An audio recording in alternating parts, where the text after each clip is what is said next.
Salah satu burung raksasa yang nampaknya lebih besar dengan paruh perak mengkilap mendekati kapal dengan gerakan yang anggun. Burung raksasa itu mengepakkan sayapnya sekali, menciptakan gelombang angin yang menggoyangkan kapal. Dengan gerakan yang lembut namun penuh kekuatan, burung-burung itu mengangkat kapal Ikarus menggunakan cakar-cakar besar mereka, membawa rombongan Tori terbang ke atas pulau.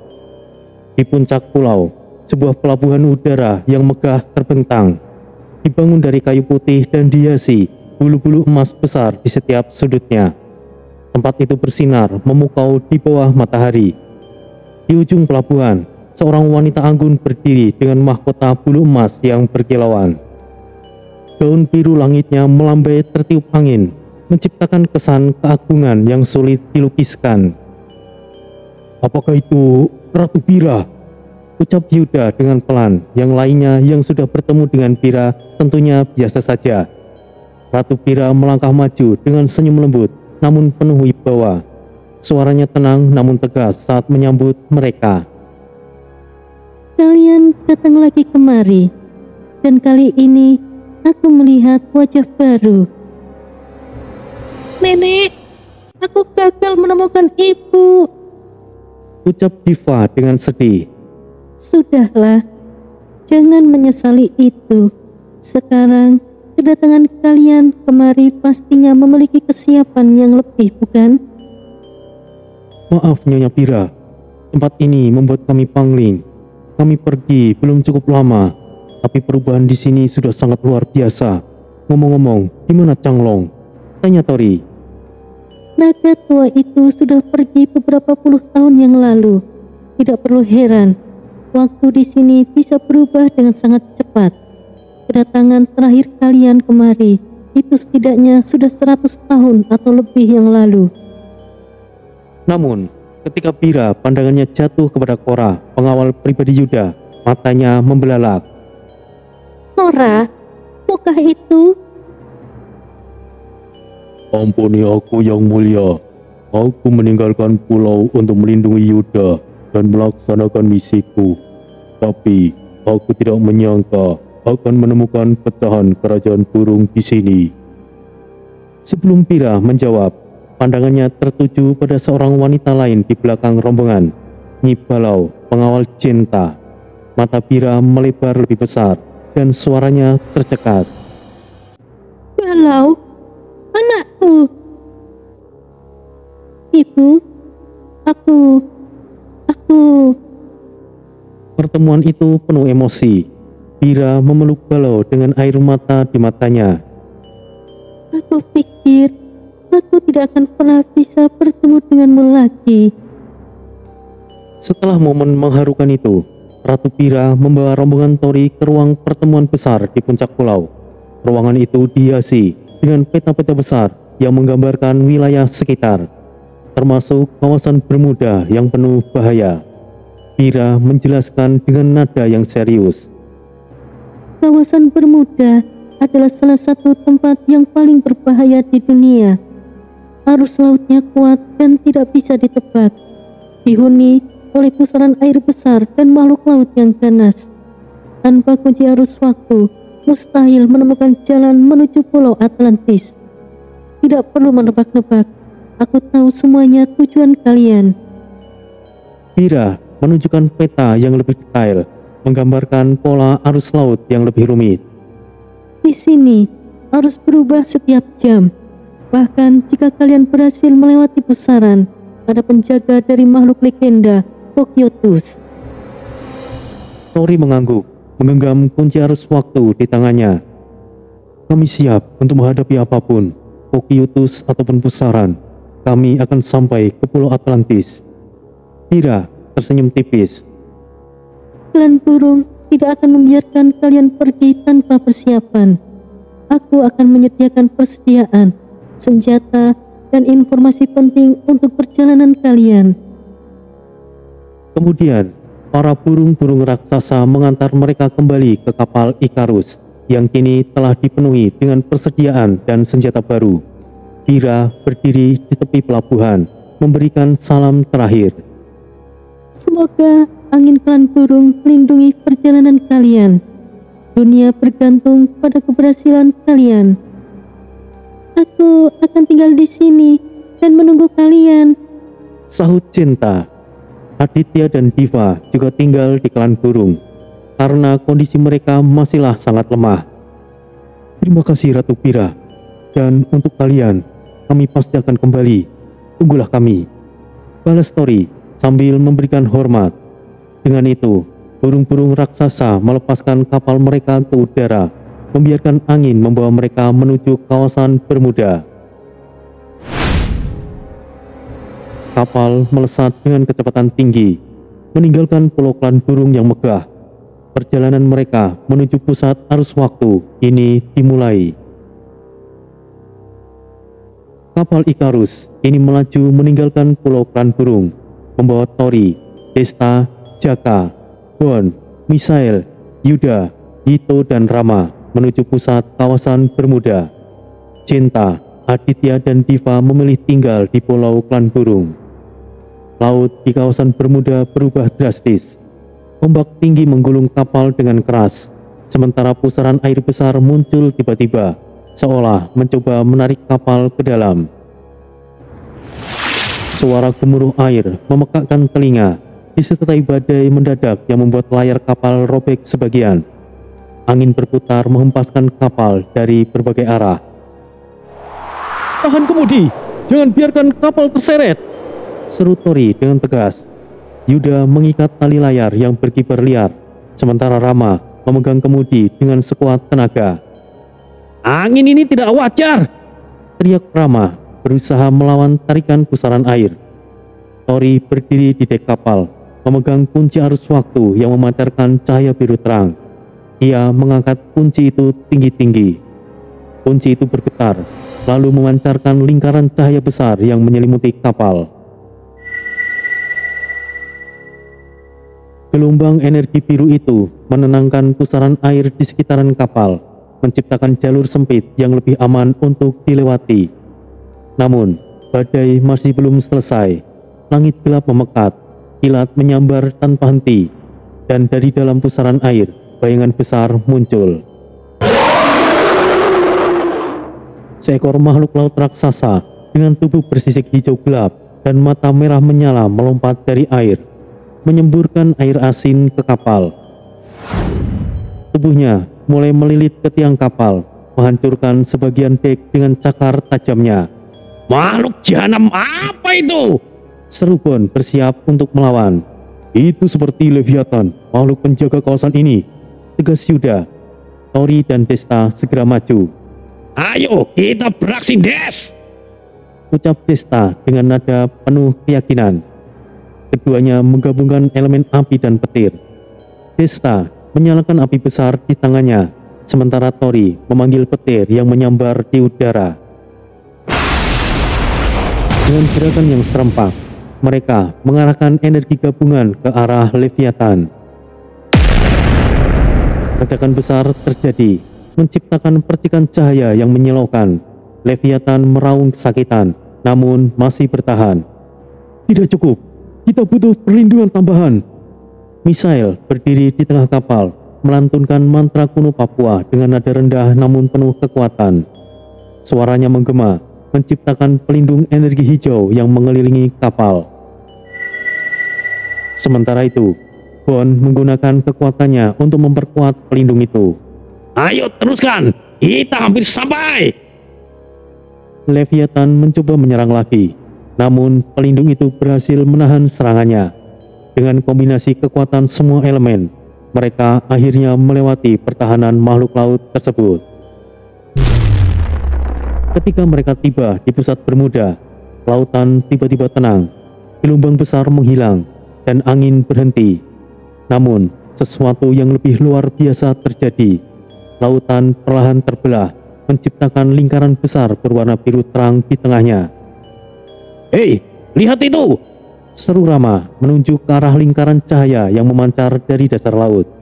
Tori mengangkat kunci arus waktunya lagi, yang kini bersinar lebih terang dari sebelumnya. "Inilah saatnya, kunci ini akan membuka portal." Tori memasukkan kunci itu ke udara, seolah-olah ada lubang yang tidak kasat mata. Suara keras terdengar, diikuti oleh terbukanya portal besar bercahaya biru. Lingkaran cahaya itu meluas, menyelimuti kapal dan menariknya masuk. Ketika cahaya portal memudar, mereka mendapati diri mereka berada di dunia yang berbeda. Pulau Atlantis muncul di depan mereka, megah dan penuh kemegahan. Bangunan marmer putih menjulang tinggi, dihiasi dengan ukiran rumit dan pilar-pilar besar. Kanal-kanal yang mengalirkan air jernih bercahaya membelah kota, memancarkan sinar biru yang menerangi setiap sudut. Namun, pulau itu terasa sunyi, tidak ada tanda-tanda kehidupan, hanya angin sepoi-sepoi yang membawa aroma laut dan keheningan misterius. "Indah sekali, tapi kenapa begitu sepi ya?" tanya Bond, suaranya penuh kewaspadaan. "Ada sesuatu yang salah di sini. Aku merasakan kekuatan iblis yang sangat kuat," jawab Misael sambil merasakan energi di sekitarnya. Rombongan mulai menjelajahi kota, menelusuri kanal dan lorong-lorong yang dipenuhi reruntuhan artefak kuno. Meskipun indah, tempat itu memancarkan aura gelap yang membuat mereka tetap waspada. Tori berhenti di depan sebuah bangunan besar dengan ukiran yang aneh. "Kita harus menggali rahasia pulau ini. Sekte pembunuh iblis pasti ada di tempat ini." Itu dari awal diam, akhirnya buka suara. "Tempat ini mendekati di mana kota lama berada. Tapi tetaplah hati-hati, dan kita akan menghadapi sesuatu yang sangat merepotkan," ucap Hito. "Akhirnya kau buka suara. Entah apa yang kau pikirkan, Hito-san. Jangan tenggelam oleh amarahmu. Kita pasti akan melakukan yang terbaik," sahut Jaka. Aku mengerti, Jaka Dono." Namun, saat mereka semakin dalam menjelajah, suara gemuruh mulai terdengar dari bawah tanah. Tanah bergetar dan udara menjadi lebih berat. Di sanalah akhir dari perjalanan mereka untuk menemukan fakta tentang sekte pembunuh iblis dan sang iblis agung itu berada. Rombongan Tori menjejakkan kaki di tanah pulau Atlantis yang sunyi. Dengan perasaan waspada namun penuh rasa ingin tahu, pulau itu memancarkan keindahan yang luar biasa. Tetapi di balik keindahannya terdapat aura misterius yang tidak bisa diabaikan. Langit berwarna biru kehijauan, kontras dengan gedung-gedung marmer putih yang runtuh sebagian. Di sekitar mereka, kanal-kanal yang dulunya mungkin menjadi nadi kehidupan, kini terisi air yang berkilauan seperti kristal. "Lihat ini, sepertinya ini adalah lambang peradaban mereka," ujar Desta, menunjuk sebuah pilar marmer yang hampir roboh, dihiasi ukiran aneh menyerupai simbol matahari dan bulan yang bersatu. "Tapi kenapa begitu sunyi?" gumam Yuda sambil memperhatikan burung-burung kecil dari logam yang nampak diam seperti patung di atas reruntuhan. "Ini bukan hanya peradaban kuno. Aku merasakan sesuatu yang lebih maju dari zamanku, bahkan dari zaman kita," ujar Misael. Mereka berjalan menelusuri lorong-lorong panjang yang dikelilingi bangunan besar dan arsitektur yang rumit. Tori berdiri di depan sebuah pintu besar dari logam yang gelap. Dengan permukaan yang mulus dan tampaknya tidak ada karatan meskipun usianya mungkin ribuan tahun. Di tengah pintu terdapat ukiran seperti lingkaran, mirip dengan kunci arus waktu yang dipegang oleh Tori. "Coba perhatikan ini," ucap Tori menempelkan kunci arus waktu di lingkaran tersebut. Tidak ada yang terjadi. "Aneh, ini terlihat seperti pintu dari zaman futuristik, tapi kenapa ada di sini?" gumam Ryo. Di sebelah pintu itu, mereka menemukan sebuah benda seperti tablet kaca besar. Separuhnya pecah, namun bagian lainnya masih bersinar samar. Bond mengangkatnya dan mencoba mengotak-atik. "Ini seperti alat komunikasi, tapi teknologinya jauh melampaui apa yang kita punya." Desta memandangi alat itu dan matanya menyipit.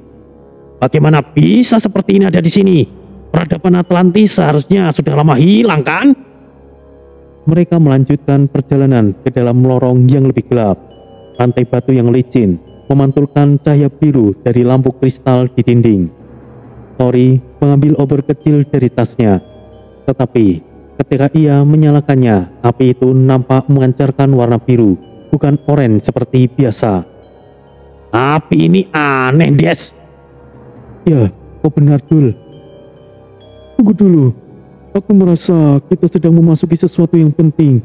Tempat ini berbeda dengan terakhir kalinya aku tiba waktu itu, ucap Hito yang baru saja memeriksa beberapa ukiran di dinding. Ukiran itu menggambarkan makhluk humanoid dengan wajah yang bersinar, membawa benda berbentuk bulat, sangat mirip dengan kunci arus waktu yang mereka bawa. Aku rasa ini bisa berkaitan tentang kunci arus waktu ini, ujar Tori dengan pelan. Mereka menemukan sebuah ruangan yang besar dengan kubah setinggi 30 meter, dihiasi mozaik yang indah.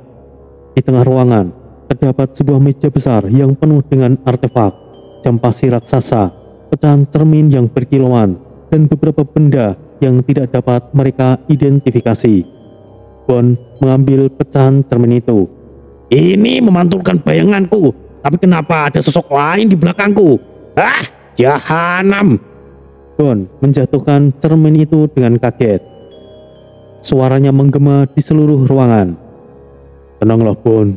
Ini mungkin salah satu jebakan peradaban ini, ucap Yuda sambil mengambil pecahan itu dengan hati-hati. Di sisi lain ruangan, Desta menemukan tumpukan logam yang berantakan. Ia menarik salah satu potongan yang ternyata adalah bagian dari sesuatu yang menyerupai helm. Helm itu memiliki kabel yang melingkar di sekitarnya. Ini seperti teknologi modern, tapi desainnya jauh lebih maju, kata Desta, matanya membelalak. Hito menemukan sesuatu yang lebih mencengangkan, sebuah kendaraan kecil yang menyerupai sepeda motor, tetapi dengan roda yang lebih bersinar. Bagaimana ini bisa ada di sini? Jangan-jangan peradaban Atlantis tidak hanya kuno, tetapi mereka juga mampu melihat masa depan, ucap Misael, nada suaranya penuh kekhawatiran. Atau yang lebih buruk lagi, mungkin mereka sudah menemukan cara untuk melintasi waktu, dan itulah sebabnya mereka memiliki benda-benda seperti ini, Tori menimpali. Ketika mereka kembali keluar, mereka menemukan kanal besar yang penuh air yang bercahaya. Ryu memperhatikan sesuatu yang mengambang di permukaan, sebuah bola logam kecil dengan ukiran yang mirip dengan kunci arus waktu. Ryu mengambilnya dengan hati-hati. Apa ini? Tiba-tiba bola itu menyala, memproyeksikan gambar holografi ke udara. Mereka semuanya mundur dengan kaget ketika gambar itu menunjukkan seorang pria tua dengan jubah putih dan mata yang bersinar. Selamat datang di Atlantis, peradaban terakhir di ujung waktu. Suara hologram itu menggema, terdengar dalam namun tegas. Apa maksudnya? Peradaban terakhir? Gambar itu memutar sebelum mereka sempat bertanya lebih jauh, meninggalkan mereka dengan lebih banyak pertanyaan daripada jawaban. Saat ketika malam tiba, mereka memutuskan untuk beristirahat di sebuah reruntuhan yang nampaknya pernah menjadi pusat aula besar. Namun, selama malam itu, mereka merasakan kehadiran yang mengintai di sekitar mereka. Angin yang bertiup membawa bisikan pelan, membuat bulu kuduk mereka meremang. Ada sesuatu di sini, dan aku yakin itu tidak ramah. Mereka bersiap melanjutkan eksplorasi keesok harinya, dengan tekad untuk mengungkapkan lebih banyak rahasia Atlantis, meskipun rasa takut dan misteri terus menghantui mereka. Malam di Pulau Atlantis terasa mencekam. Di antara reruntuhan kuno yang berkilauan di bawah sinar bulan, rombongan Tori yang tengah beristirahat mendadak mendengar suara-suara mencurigakan, langkah kaki yang berat, bunyi logam yang beradu pelan, dan bisikan lirih terdengar dari kejauhan. Semuanya, dengarkan, ada yang mendekat, bisik Tori, wajahnya serius. Ia memberikan isyarat kepada rombongan untuk tetap tenang dan mematikan obor biru yang mereka gunakan. Namun Hito, sejak awal malam tampak gelisah. Ia berdiri dengan pandangan yang tajam. Mereka bukanlah sekedar penjaga, itu mereka, para prajurit dari sekte pembunuh iblis, katanya dengan nada yang marah. Bon memicingkan mata ke arah siluet yang mendekat di balik reruntuhan. Apakah kau yakin itu? Aku mengenali mereka semuanya. Mereka membawa senjata mematikan. Ini bukan waktu untuk bersembunyi, jawab Hito sambil menghunuskan pedang Muramasanya. Dari balik reruntuhan, belasan sosok muncul. Mereka menggunakan baju sirah hitam yang berkilauan seperti obsidian, dihiasi simbol merah menyala yang menyerupai mata iblis. Senjata mereka nampak seperti pedang dan tombak biasa. Tetapi, ketika salah satu dari mereka mengayunkan tombaknya, energi cahaya berwarna biru meluncur dari ujung senjata, memotong udara dengan suara yang mendesing keras. Mereka menggunakan teknologi gabungan antara senjata fisik dan sihir, ujar Yuda dengan nada yang heran. Salah satu prajurit melangkah maju, menyeringai dengan dingin. Kalian pikir bisa menyusup ke Pulau Atlantis tanpa kami ketahui? Pulau ini adalah milik sekte pembunuh iblis, dan kalian tidak akan keluar hidup-hidup. Hito tidak menunggu lama. Dengan amarah yang memuncak, ia melesat maju. Pedang Muramasa di tangannya bersinar merah. Tidak ada ampun untuk kalian! Teriaknya mengayunkan pedangnya dengan cepat. Pedang itu menciptakan gelombang energi merah yang membelah tanah di depannya, memaksa para prajurit mundur sejenak. Hito, tunggu! Seru Tori, tetapi Hito sudah terlanjur terjun ke tengah-tengah kelompok musuh. Tidak ada waktu untuk sembunyi, Tori, ujar Rama sambil menarik celuritnya. Ia melemparkan senjata itu ke udara yang langsung berputar seperti bumerang dengan kecepatan yang tinggi. Celurit itu memotong salah satu tombak sihir musuh menjadi dua. Akhirnya kita akan bertarung juga, gumam Desta sambil menggunakan infernal gauntletnya, sarung tangan berapi yang mulai menyala dengan nyala api biru. Dengan satu pukulan kuat, Desta menghantam tanah, menciptakan ledakan kecil yang mendorong beberapa prajurit mundur. Tori maju ke depan dan mengambil tombak naga emasnya untuk menyerang. Tombak itu muncul dengan kilatan petir yang menyambar di sekitarnya, membuat para prajurit musuh terhenti sejenak karena terkejut. Serang! Perintah Tori. Ia mengayunkan tombaknya, menciptakan sambaran petir besar yang menghantam 5 prajurit sekaligus. Yuda menggunakan mandau terbangnya, pedang khas Kalimantan yang melayang di udara dengan kendali penuh dari penggunanya. Suara pedang itu melesat tajam, menusuk salah satu prajurit yang mencoba menyerang Tori dari belakang. Perhatikan punggungmu, Mas Tori. Terima kasih, Mas Yuda. Bon dengan pedang dewa perangnya yang besar melompat ke tengah-tengah pertempuran, mengayunkan pedangnya ke tanah, menciptakan gelombang kejut yang mengguncang area sekitar. Terima ini, Jahanam! Beberapa prajurit kehilangan keseimbangan akibat guncangan tersebut. Misail berdiri di belakang, melantunkan mantra kuno Papua. Tongkat sihirnya mulai memancarkan cahaya hijau, menciptakan perisai pelindung di sekitar rombongan. Aku akan melindungi kalian, teruskan serangan. Jaka menggunakan keris perahu geninya dengan gesit, mengeluarkan serangan api kecil, namun mematikan dan mengincar titik lemah musuh. Tahan mereka, seru Jaka sambil menyerang salah satu prajurit dengan tusukan yang cepat. Ryu mengendalikan kegelapan di sekitar, menciptakan bayangan yang membingungkan musuh. Aku akan membuat mereka tidak bisa melihat kita, ujarnya dengan nada dingin. Bayangan itu melingkupi musuh, membuat mereka menyerang sembarangan. Di tengah pertarungan, Hito berhasil menerobos barisan musuh, langsung berhadapan dengan salah satu pimpinan mereka, seorang prajurit dengan tombak besar yang memancarkan cahaya hijau.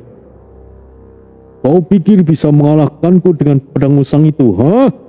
Jika kau berpikir begitu, maka pedang ini akan menjadi akhir untukmu, ucap Hito mengayunkan Muramasa dengan kekuatan penuh. Tebasan itu menciptakan retakan besar di tanah, melontarkan lawannya ke udara sebelum menghantam reruntuhan dengan keras. Suara dentuman itu menggema, membuat prajurit lainnya mulai kehilangan keberanian. Mereka mundur, ucap Rama menarik kembali celuritnya. Jangan beri waktu mereka untuk menyerang lagi, ujar Tori mengarahkan tombaknya ke langit dan menciptakan hujan petir kecil yang memaksa para prajurit yang tersisa melarikan diri. Saat keadaan mulai tenang, Ito berdiri di tengah-tengah reruntuhan dengan nafas yang terengah. Mereka hanyalah sebagian kecil, yang lainnya pasti masih menunggu kita. Kita akan menghadapi mereka bersama, tapi kau harus belajar mengendalikan emosimu, Ito-san. Malam itu, meskipun berhasil mengalahkan musuh, mereka menyadari bahwa Pulau Atlantis menyimpan bahaya yang lebih besar dari yang mereka duga. Setelah pertarungan sengit, rombongan Tori duduk berkumpul di balik reruntuhan, memulihkan tenaga. Ito berdiri di sudut, memandangi horizon Atlantis yang dipenuhi cahaya dari bangunan-bangunan bercahaya biru dan perak.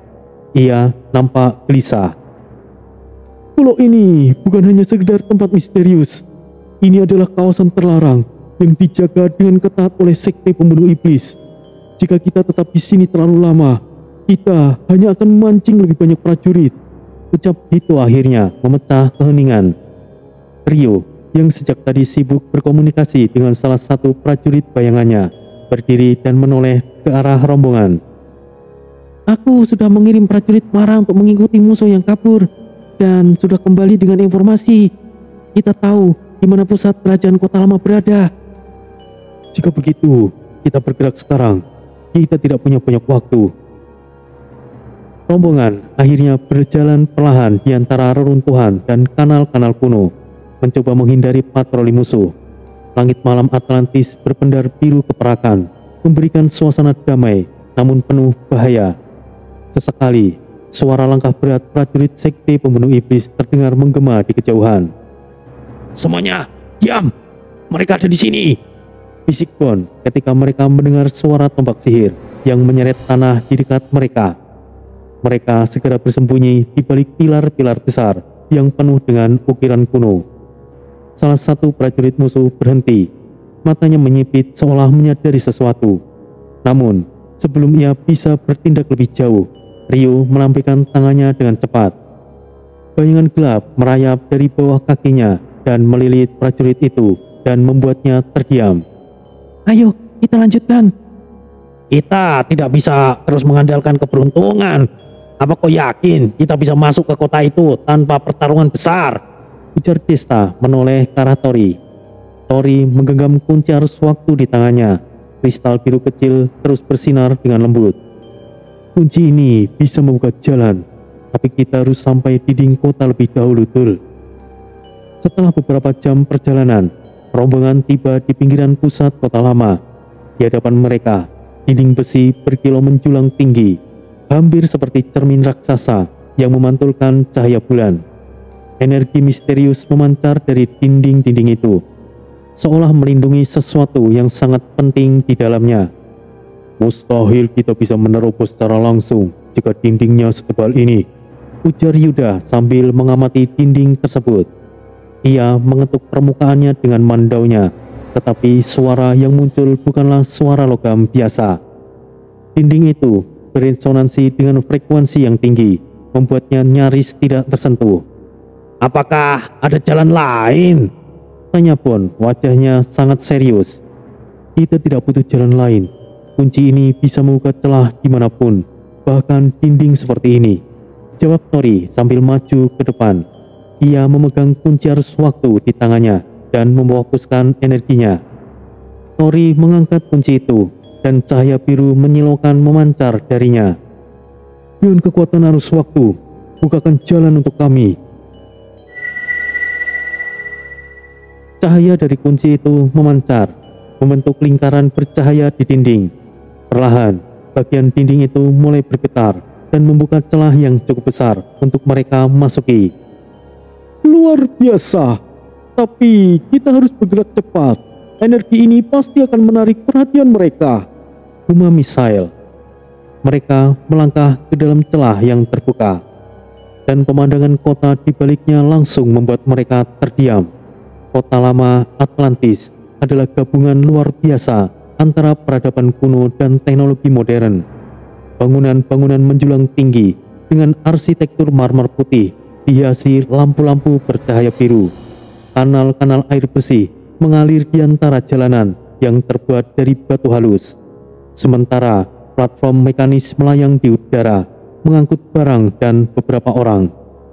Namun, suasana kota itu terasa aneh. Meskipun terlihat damai, tidak ada kebisingan kehidupan seperti kota biasa. Penduduknya, jika bisa disebut demikian, berjalan dengan langkah mekanis, seperti memiliki ekspresi yang kosong. Mereka seperti boneka, bisik Jaka. Ini lebih buruk dari yang aku duga. Kota ini bukanlah sekedar markas mereka. Ini adalah pusat kendali sekte pembunuh iblis. Kita harus tetap fokus, cari informasi sebanyak mungkin tentang tujuan mereka dan bagaimana cara menghentikan mereka, ujar Tori.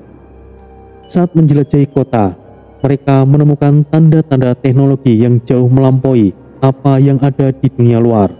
Mesin-mesin besar dengan layar holografik menampilkan peta dunia, data statistik, dan simbol-simbol yang aneh.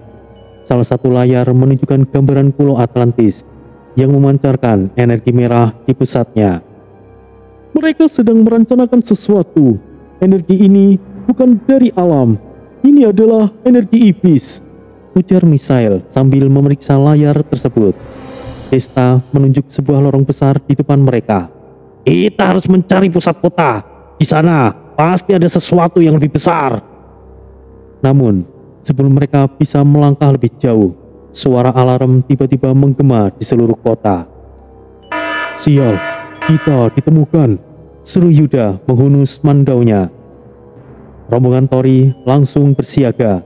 Yuda dengan mandaunya berdiri di depan, matanya menyapu sekitar. Mereka sudah menemukan kita. Apa yang harus kita lakukan?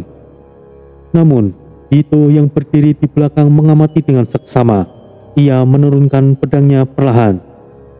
Tidak, ini bukanlah alarm peringatan, katanya dengan tenang namun serius. Lalu, apa ini maksudnya? Itu menunjuk menara besar di tengah kota yang memancarkan cahaya biru. Itu hanyalah alarm waktu. Mereka menandai perubahan waktu. Mungkin semacam pergantian siang dan malam. Tapi jangan lengah, mereka pasti sudah menyadari kehadiran kita. Tori menghela nafas panjang, tetapi tetap waspada. Baiklah, kita lanjutkan pencarian. Jangan terpancing emosi lagi, Ito. Ito menundukkan kepalanya sedikit, menyesali tindakan sebelumnya. Maafkan aku, Tori-san. Aku hanya... sudahlah. Mereka terus melangkah perlahan di jalan-jalan kota lama yang sangat megah. Setiap sudutnya seperti karya seni. Bangunan-bangunan berdiri menjulang dengan dinding marmer putih yang dihiasi ukiran emas.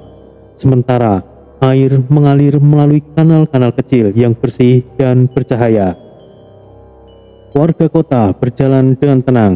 Wajah mereka datar tanpa ekspresi, seolah-olah mereka hanyalah menjalankan rutinitas tanpa emosi. Anak-anak bermain di taman yang nampak damai, namun ada sesuatu yang aneh pada mereka. Cara bergerak seperti boneka yang dikendalikan oleh tali yang tidak terlihat. Ini terlalu sempurna. Tidak ada kota yang benar-benar damai seperti ini, bisik Misael sambil memperhatikan sekelompok warga yang tengah duduk di sebuah taman. Bon mengangguk. Aku juga merasakan hal yang sama. Ini seperti ilusi yang dibuat untuk menutupi sesuatu. Tori berhenti sejenak di depan sebuah monumen besar yang terpahat dengan simbol yang aneh. Simbol itu bersinar perlahan, memancarkan energi yang menusuk hati. Energi ini energi iblis. Mereka mencoba menyembunyikannya di balik semua keindahan ini, ucap Tori berkata dengan pelan. Kita harus tetap fokus pada tujuan. Kita ada di sini untuk mencari tahu tentang ayah. Kita tidak boleh teralihkan. Ryu mendekat. Sementara rombongan Tori terus menjelajah di pusat pemerintahan kota lama. Petinggi sekte pembunuh iblis berkumpul di dalam ruang istana yang megah. Langit-langit ruangan dipenuhi lukisan kisah-kisah kuno. Sementara lantainya bersinar seperti kaca. Di tengah ruangan, seorang pria bertubuh tinggi dengan jubah hitam berdiri dengan anggun. Dia adalah Asmodan, pemimpin sekte pembunuh iblis.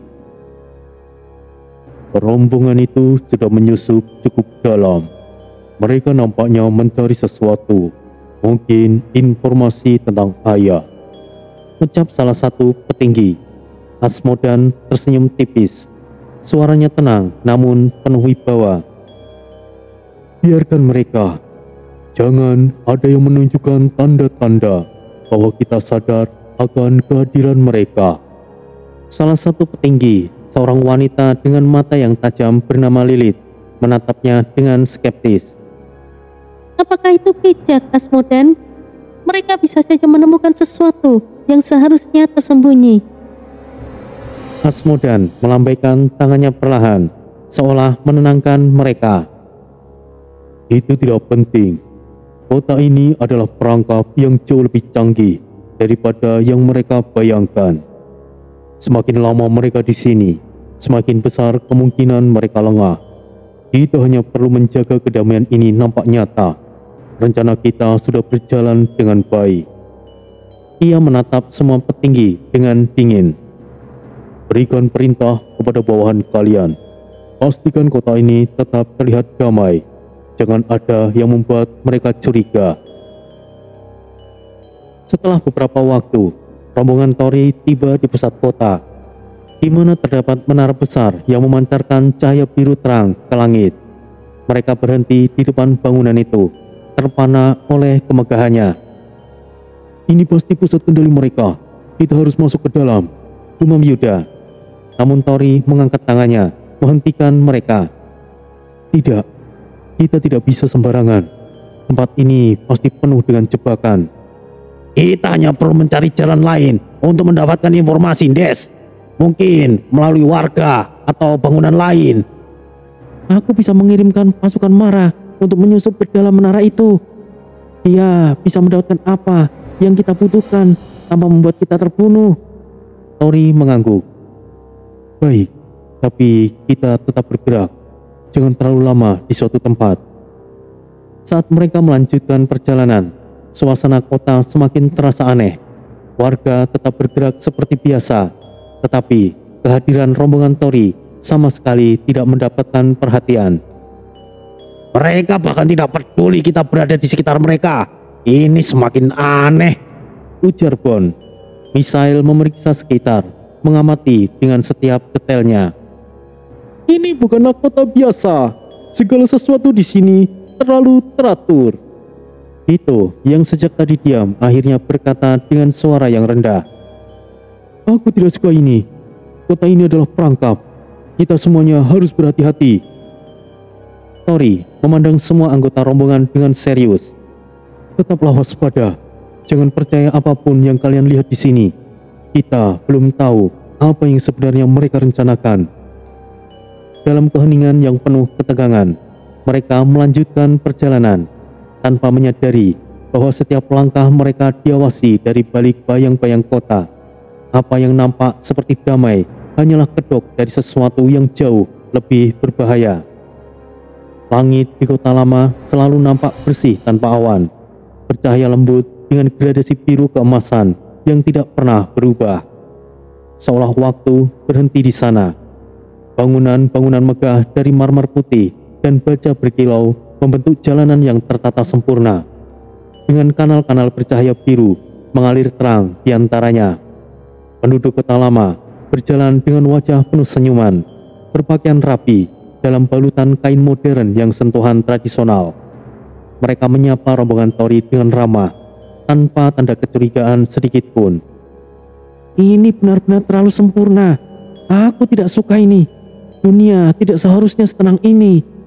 Gumam Ryu dengan nada curiga, berdiri di dekat salah satu kanal sambil memerintahkan prajurit maranya untuk menyebar.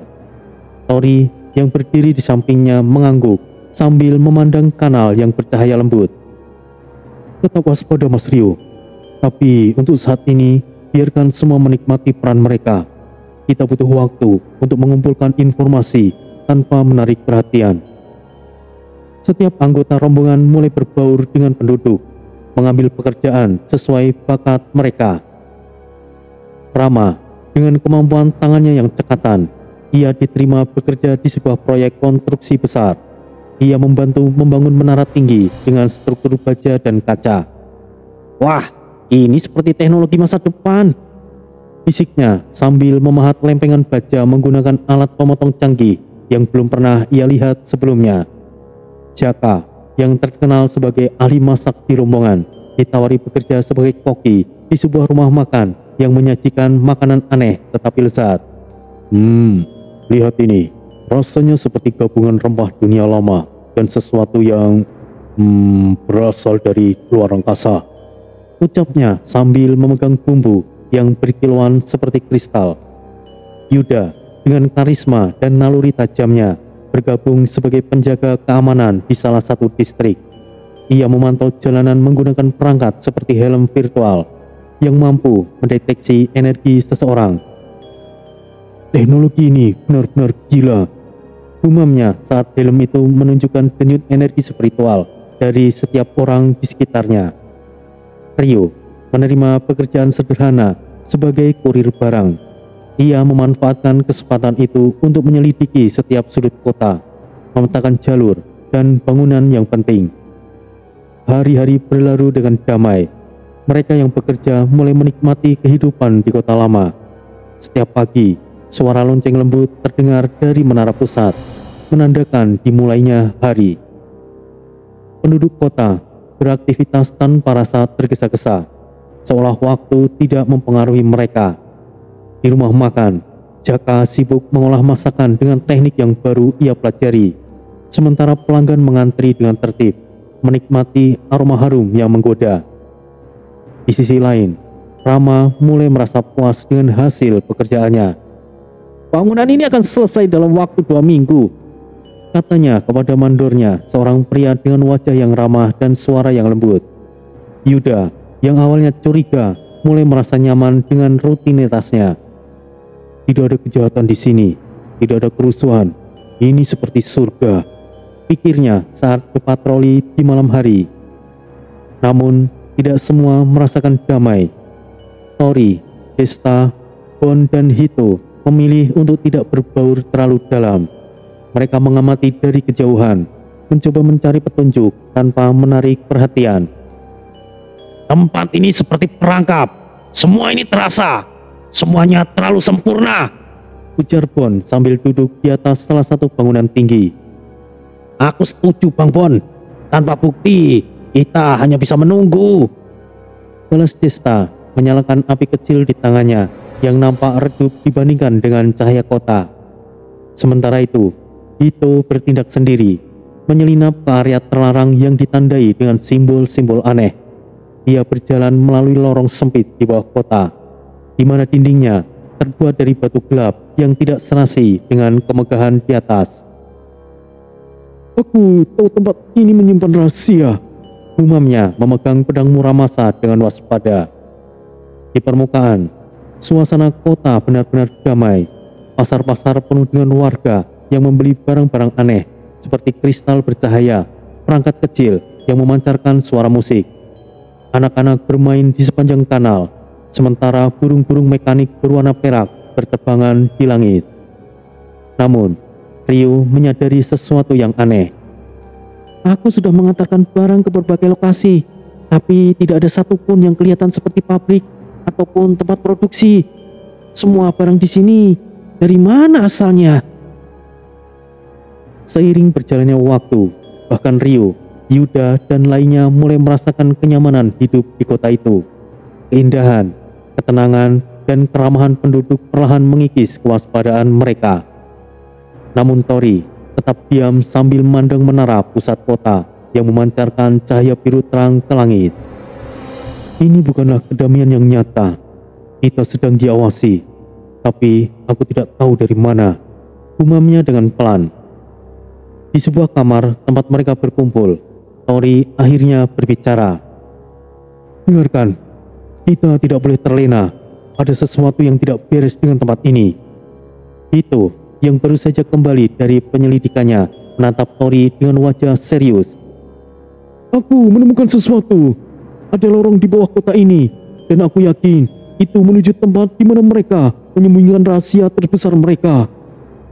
Oh yakin itu Sang? Atau kita hanya terlalu curiga? Aku yakin, dan aku akan membuktikannya, jawab Hito dengan mantap. Ketegangan mulai terasa, meskipun kota itu tetap damai. Bagaimana mereka menemukan kebenaran di balik kota lama itu? Langit kota lama masih sama seperti hari-hari sebelumnya, bersih tanpa awan, dengan cahaya biru keemasan yang terasa menenangkan sekaligus terlalu sempurna. Rombongan Tori mulai terbiasa dengan rutinitas mereka, tetapi ada sesuatu yang mengusik batin mereka. Keanehan-keanehan kecil mulai terlihat jelas, seperti lapisan ilusi yang perlahan terkoyak. Jaka dengan celemek di pinggang dengan pisau tajam di tangan. Di depannya, daging segar yang nampak seperti daging ikan tergeletak siap diolah. Ia mengiris daging itu dengan cekatan, tetapi ada sesuatu yang tidak biasa. Teksturnya terlalu halus dan baunya. Ini bukanlah daging ikan biasa, gumamnya sambil mengerutkan alis. Pemilik rumah makan, seorang pria tua ramah dengan senyuman yang selalu terpampang menghampirinya. Apakah ada yang salah, Jaka? Tidak, hanya saja aku penasaran. Kita tidak pernah melihat ada orang memancing atau mengolah hasil laut di kota ini. Tapi bahan-bahan ini selalu tersedia. Itu berkat teknologi kami. Daging ini ditumbuhkan di laboratorium bawah kota. Jangan khawatir, semuanya aman dan bersih. Namun, hati Jaka tetaplah tidak tenang. Jika ini ditumbuhkan di laboratorium, mengapa baunya seperti daging segar dari laut? Pikirnya dalam hati.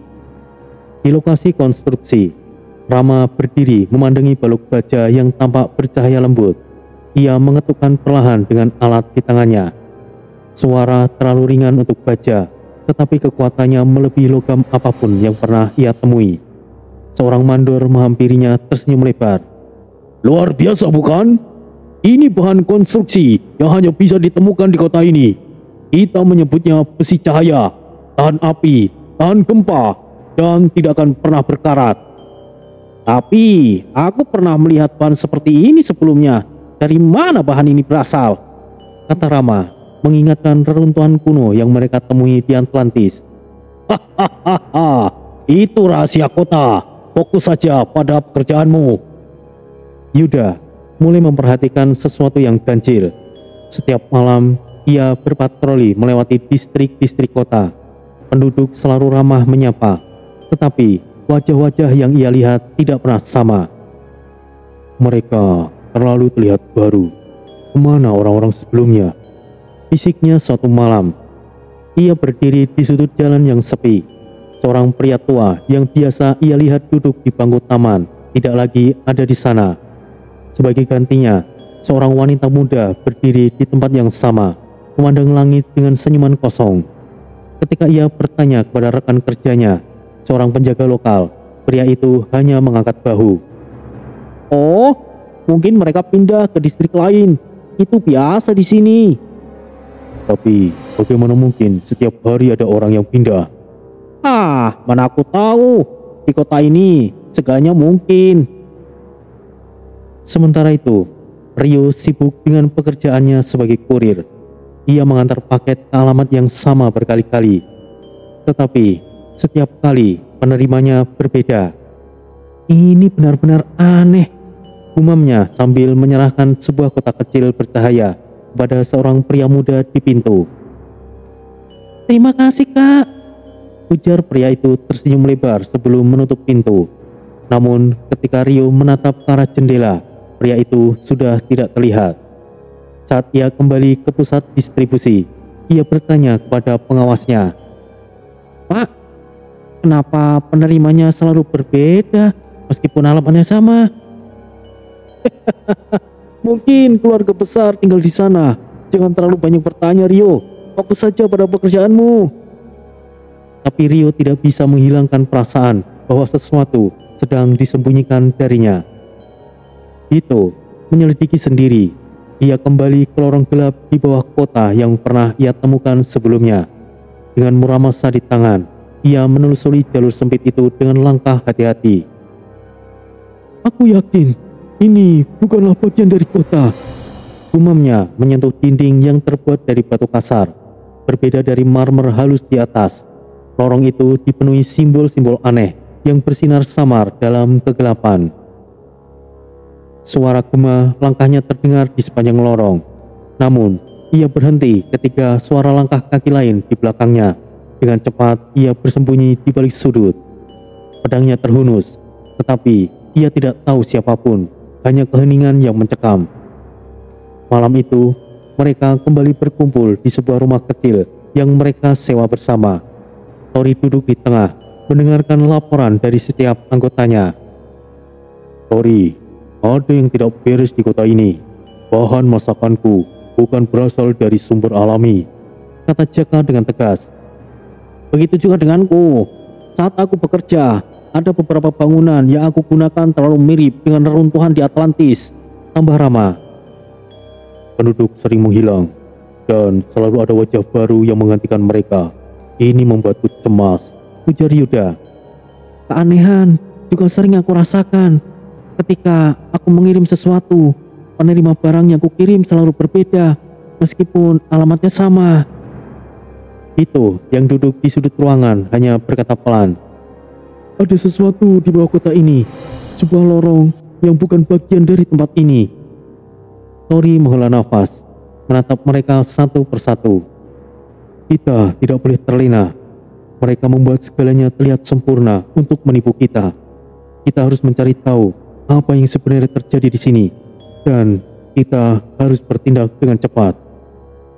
Malam itu, mereka menyusun rencana untuk menggali lebih dalam misteri kota lama, meskipun mereka tahu bahwa resiko semakin besar. Suara malam tetap sunyi, tetapi di balik kedamaian itu, sesuatu yang gelap menunggu. Malam itu terasa lebih sunyi dari biasanya. Di atas kota lama masih terlihat seperti surga dunia. Lampu-lampu bercahaya lembut menghiasi jalanan, dan penduduk menjalani aktivitas mereka tanpa beban. Namun, di bawah permukaan kota, di balik lapisan marmer yang mengkilap, Tori dan lainnya tengah menelusuri lorong gelap yang dipenuhi misteri. Lorong ini terasa seperti tidak ada ujungnya, gumam Desta sambil menyinari dinding dengan obor kecil berbasis energi yang mereka temukan di salah satu toko di kota lama. Sinar obor memantulkan kilauan samar dari simbol-simbol aneh yang tertoreh di dinding batu. Suara langkah mereka bergema di sepanjang lorong, membuat suasana semakin menegangkan. Yuda berada di depan, memeriksa setiap sudut dengan senter kecil yang ia bawa sebagai bagian dari perlengkapan keamanannya. Yuda-san, kau yakin kita aman? Jika ada yang tahu kita di sini, maka... Yuda hanya mengangguk tanpa menoleh. Aku sudah manipulasi sistem pengawasan. Kamera di area inti mati untuk sementara. Tapi kita tidak boleh berlama-lama. Saat mereka melangkah lebih jauh, Bon menghentikan langkahnya. Ia mengarahkan tangannya ke dinding, menyentuh sesuatu yang basah. Jahanam, apa ini? Tanyanya dengan suara yang berat.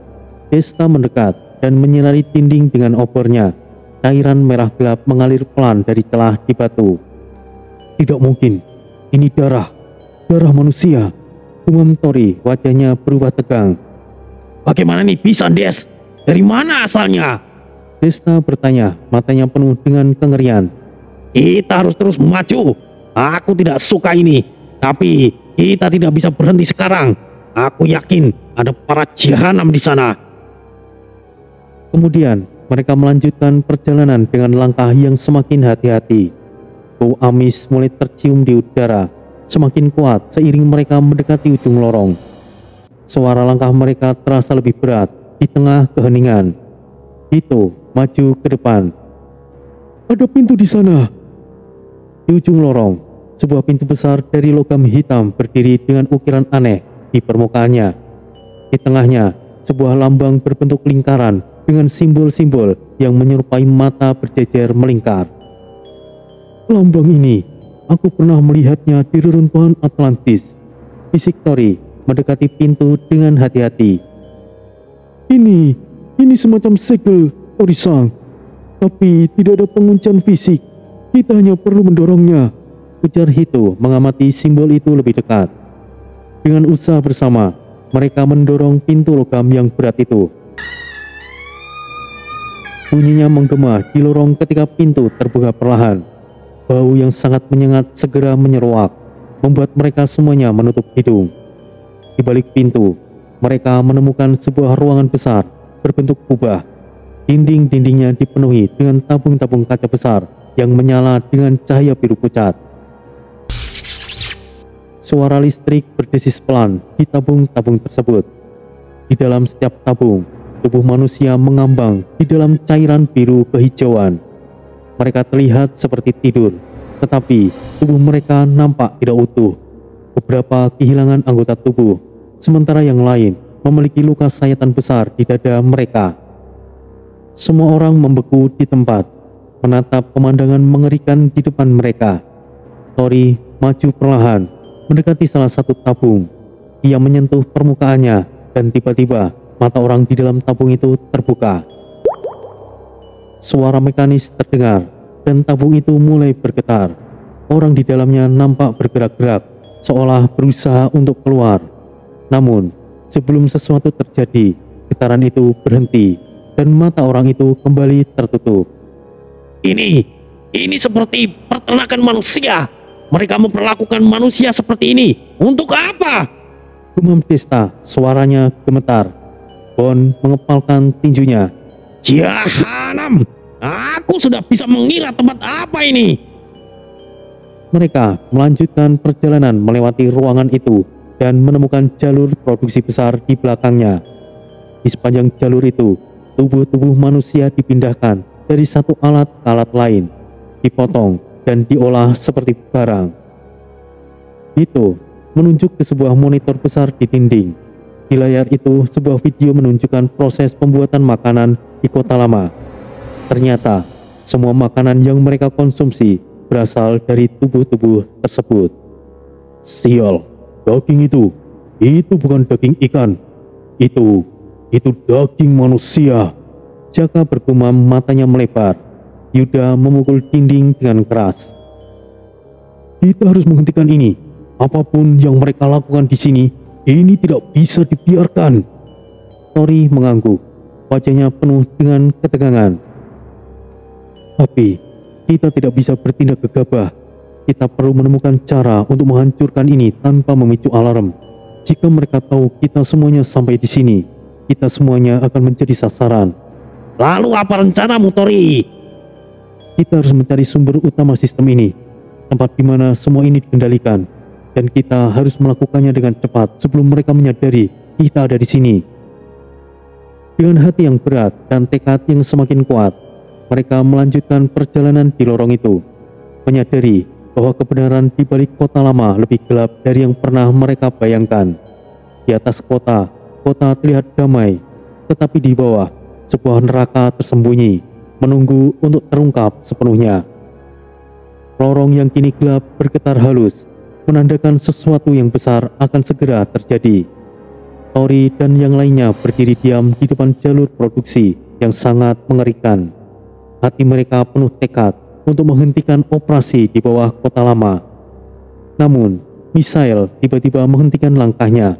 Tangannya terangkat seolah memberikan isyarat untuk berhenti. Ada yang salah. Ini terlalu mudah. Tidak ada pengawasan, tidak ada alarm. Mereka pasti tahu kita telah di sini. Katanya pelan namun tegas. Matanya menyipit, meneliti setiap sudut ruangan itu. Apakah kau yakin, Misael? Bisa saja ini murni kelengahan mereka. Aku juga sudah memastikannya, sahut Yuda. Namun, sebelum diskusi lebih jauh, suara langkah berat menggema di lorong. Suara langkah gema sepatu baja memenuhi udara. Dalam hitungan detik, bayangan-bayangan besar muncul dari sudut gelap ruangan, diikuti kilauan senjata modern yang mematikan. Prajurit kota lama muncul dari segala arah, masing-masing menggunakan armor hitam mengkilap dengan lambang mata berbentuk lingkaran di dada mereka. Senjata mereka berpaduan antara tombak dan senapan laser, diarahkan langsung ke arah rombongan Tori. Cahaya biru dari ujung senjata itu berpendar pelan, siap ditembakkan kapan saja.